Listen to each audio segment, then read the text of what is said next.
Shalom, je vous salue au nom de Jésus. Bienvenue à notre programme Vérité et Réalité, 61e épisode.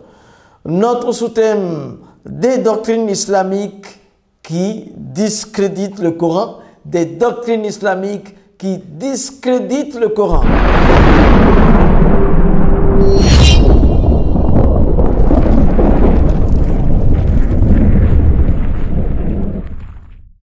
Des doctrines islamiques qui discréditent le Coran. C'est avec la protection et l'encouragement de notre Seigneur Jésus lui-même par le Saint-Esprit et de toutes nos églises, la bonne voie, sans oublier nos collaborateurs Royaume Vie, Média, Radio JLC et mon épouse Maïmouna la plus belle. Que Dieu vous garde. Nous allons aujourd'hui voir parmi ces doctrines musulmanes qui discréditent le Coran, nous allons voir 2 points. Voilà. Alors, nous commençons par le premier point qui est l'abrogation. La sourate 206 en parle. Si nous abrogeons un verset quelconque ou que nous le fassions oublier, nous en apportons un meilleur ou un semblable. Ne sais-tu pas qu'Allah est omnipotent? Abrogation veut dire abolition ou annulation. Dans le Coran, nous pouvons dire c'est enlever, enlever même un verset, c'est le remplacer par un autre ou remplacer l'enseignement de ce verset par un autre enseignement. On fait une remarque là pour dire, si Allah donne un verset meilleur, c'est qu'il juge que le premier est moins bon. Si Allah apporte en second point un verset semblable, c'est qu'il doute de lui-même. Allah changerait-il d'avis au point de retirer sa révélation?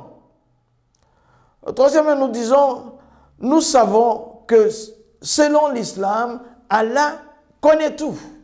Il peut tout faire et il n'a pas été créé. D'accord? Donc, il doit pouvoir tout savoir d'avance. Si la révélation avait abrogé un quelconque verset, le Coran n'indique pas lequel verset est abrogé ou lequel est abrogateur.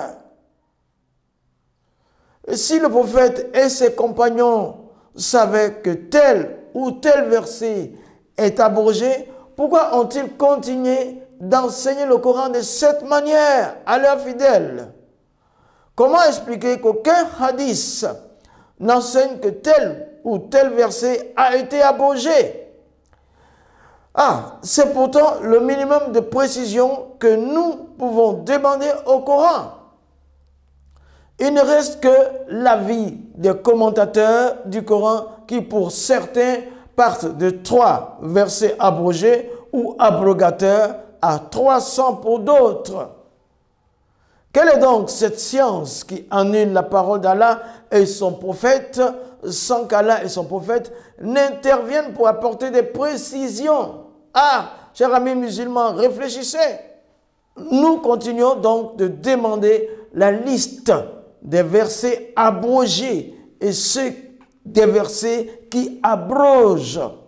C'est vraiment scandaleux que le Coran soit ainsi traité, et plus grave est le silence de Allah. Je ne comprends pas pourquoi le Coran veut se détruire lui-même.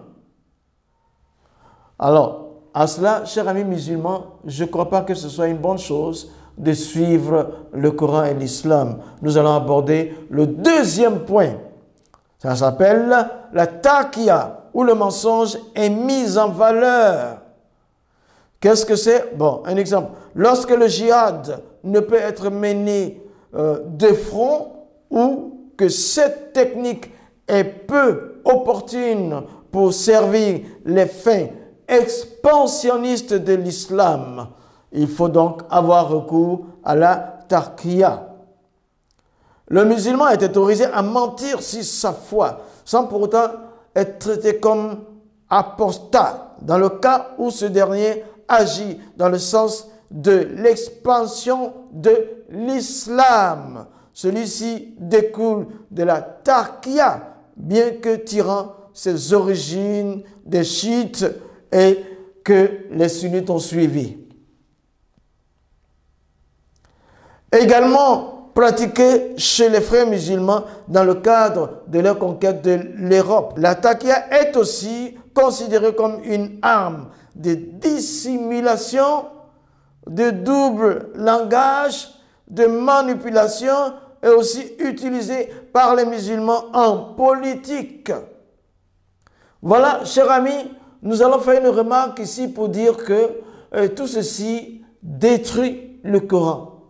Donc, voilà ce que dit la Bible. 2 Timothée 3, 12. Or, tous ceux qui veulent vivre pieusement leur foi en Jésus-Christ seront persécutés. La Bible dit que la foi en Jésus peut appeler la persécution, mais nous devons demeurer en Jésus. Nous n'avons pas le droit de renier notre foi et de venir la reprendre. Non. Voilà, c'est bien clair. Matthieu 10, verset 28, il dit « Ne craignez pas ceux qui tuent le corps et qui ne peuvent tuer l'âme. Craignez plutôt celui qui peut faire périr l'âme et le corps dans la géhenne. » Jésus dit ainsi à ses disciples, ne craignez pas les hommes avec leurs armes physiques qui peuvent que tuer le corps. Alors, mais craignez Dieu au point que vous donnez à Dieu par Jésus-Christ définitivement, vous ne vous désengagez pas, vous restez avec Christ. Pour de bon, celui qui tue le corps ne peut pas atteindre l'âme qui est imbibée du Saint-Esprit et la parole de Christ. C'est pour ça que nous chrétiens, nous restons fermes dans notre foi jusqu'à ce que nous quittons sur cette terre. Toi, ami musulman, c'est mieux pour toi. Il ne faut pas accepter de mentir pour masquer ta foi. Non, viens en Jésus, il saura te protéger et tu seras au ciel si tu le confesses, si tu lui demandes le pardon de tes péchés, tu seras sauvé. Viens en Jésus, shalom.